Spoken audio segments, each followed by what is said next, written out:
Um ex-ministro da Justiça da China foi condenado à prisão perpétua por corrupção. Tang Yijun teria aceitado cerca de 20 milhões de dólares em subornos ao longo de 15 anos.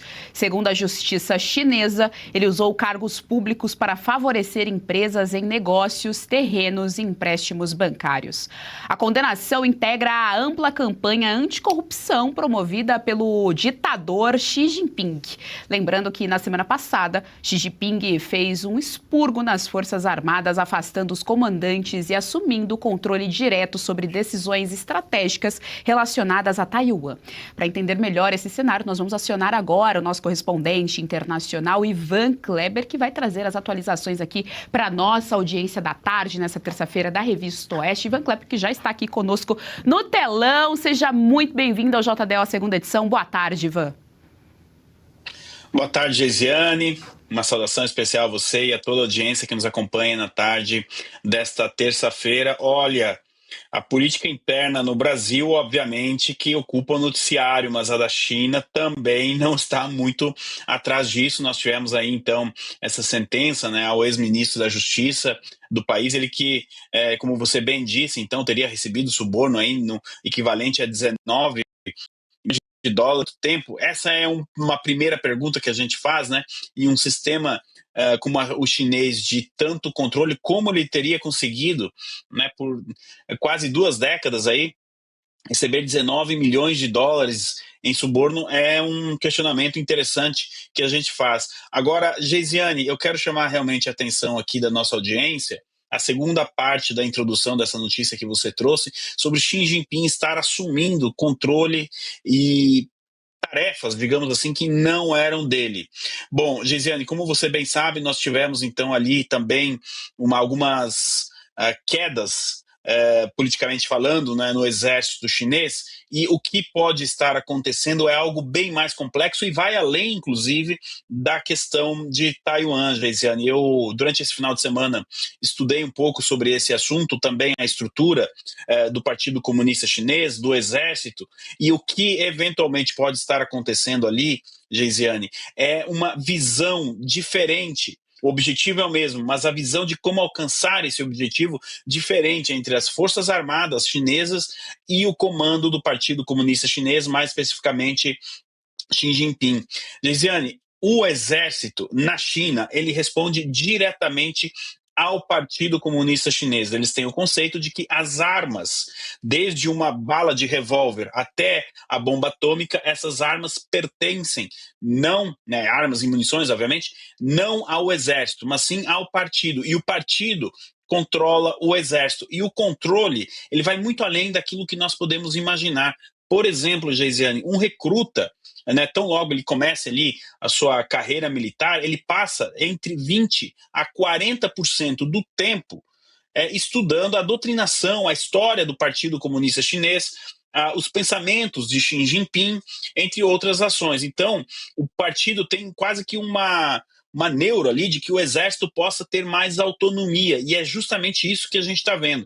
Eu excluo a possibilidade de uma tentativa interna dos militares chineses de aplicarem um golpe em Xi Jinping ou coisa assim. Acho que essa possibilidade é praticamente nula ou bem remota, mas em um objetivo, em um cenário de possível invasão de Taiwan ou em um desafio, um cenário de geopolítico como nós estamos acompanhando agora, os militares gostariam de ter um pouco mais de independência, um pouco mais de autonomia em relação ao partido. E essa busca por essa autonomia é que assusta a liderança do Partido Comunista Chinês. Eles não querem um exército tão distante assim da fidelidade do partido. E é justamente esse embate. Ambos têm o mesmo objetivo, mas com visões diferentes. Lançar esse objetivo é que pode estar acontecendo agora na China. Então, o país que recebeu muito, né, da estrutura da União Soviética, principalmente do período entre 1920 e 1940, a China absorveu muito essa estrutura e em certa medida ela persiste até hoje. Então o partido precisa ter o controle total das Forças Armadas. Essas Forças Armadas, eventualmente no futuro, não apliquem um golpe ou tentem ali um voo solo, digamos assim, né? Então, provavelmente, Geisiane, é acontecendo. E por que eu digo provavelmente? Porque nós sabemos que as informações que chegam da China é tudo muito controlado, não é? Tudo muito ali mantido sob o comando do partido, então a gente também precisa ter certo cuidado com o que é informação, o que não é informação, o que pode ser propaganda, o que não é propaganda, enfim. Mas diante desse cenário, dessas substituições que o Xi Jinping está fazendo, em alguns casos, inclusive, não foram nem substituídas as pessoas que perderam ali o seu cargo. Simplesmente o Xi Jinping absorveu isso dentro da estrutura do Partido Comunista Chinês e dando, né, continuidade nesse controle. Um questionamento que os militares devem estar se fazendo agora na China é justamente essa questão operacional. No campo de batalha, Geisiane, aí eu devolvo, um soldado, um recruta, será mais importante ele manusear as armas ou saber a história do Partido Comunista Chinês? Será mais importante ele ter ali o treinamento necessário ou saber tudo sobre o pensamento de Xi Jinping? É isso que os militares estão tentando convencer a cúpula do Partido Comunista Chinês, de que na hora do vamos ver mesmo, o importante é saber usar o equipamento e não saber decorar e saltear do momento do Xi Jinping. É interessante, Ivan Kleber, tendo em vista que aqui no nosso país a gente tem a PEC da segurança, a pauta do governo petista, era a pauta do ex-ministro agora da Justiça, Ricardo Lewandowski, que tinha justamente, que tem, aliás, justamente esse objetivo, né, de minar ali toda a autonomia, inclusive do ponto de vista também de federativo, né, você anula as autonomias dos estados quando você concentra tudo ali respondendo a um só tirano, e a gente ainda tem a questão do STF aqui no nosso país, e o Gilmar Mendes já deixou muito claro que é um admirador do regime chinês e que os colegas ali de corte também. Ivan Kleber, eu trago aqui à tela os nossos analistas políticos do dia. Serrão, estamos com o nosso querido correspondente internacional, Ivan Kleber. Sua pergunta. Lord Ivan Kleber, a turma já está de brincanagem aqui no nosso chat, dizendo que Xi Jinping prende e que o Xi Jinping solta. Mas a parada na China, como você lembrou, ela é bem séria, que o Partido Comunista é tão centralizador, mas tão centralizador, que ele cuida até da questão do ouro.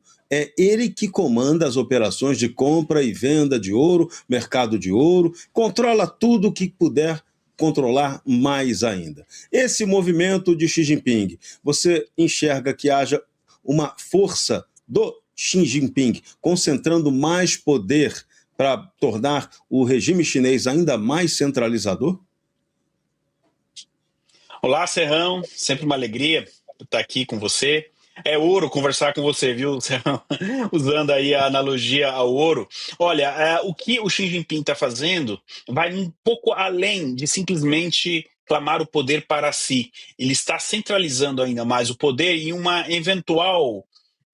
num eventual futuro onde ele não seja mais, né, o líder do Partido Comunista Chinês, depois dele falecer, enfim, seja lá quem for a pessoa que assuma no lugar do Xi Jinping, pode receber todos esses poderes, como você bem falou, de mandar prender, mandar soltar, controlar o ouro, mas vai muito além. Se fosse só o ouro e o exército que o Partido Comunista Chinês controlasse, estava tudo bem. O Partido Comunista ele tenta controlar todos os aspectos da vida das pessoas. Não vamos esquecer que eles tinham a política de um filho até pouco tempo atrás, ou seja, não era recomendado um casal ter um segundo filho. Esse segundo filho seria considerado pelo Estado como um cidadão completamente diferente do primeiro filho, até em questões de direitos e tudo mais. Agora eles estão arrependidos, quiseram controlar tanto que agora eles estão revertendo essa política do primeiro filho, porque eles terão um problema seríssimo. A gente fala muito do Ocidente, da população está ficando velha e com poucos jovens. Isso também não é diferente da China. Eles, inclusive,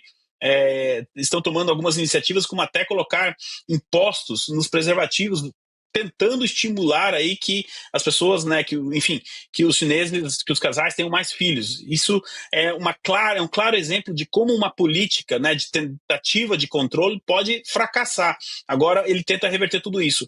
Então, Serrão, o que o Xi Jinping, na verdade, está fazendo é diminuindo o comando do Partido Comunista Chinês, porque a gente fala do exército, mas, repito, o exército responde diretamente ao partido, é como se o exército fosse, como não, ele é o exército do Partido Comunista Chinês. E se antes nós tínhamos um Politburo com 6 pessoas, atualmente somente 2 pessoas ocupam o que seria o Politburo, o comando total do Partido Comunista Chinês. Xi Jinping e outra pessoa. E se eu fosse essa outra pessoa, eu começaria a ficar preocupado e evitaria dar perto de janela, viu? Gesiane, eu devolvo para você. Gostou do conteúdo que viu por aqui no canal da Revista Oeste? Compartilhe e deixe o seu like.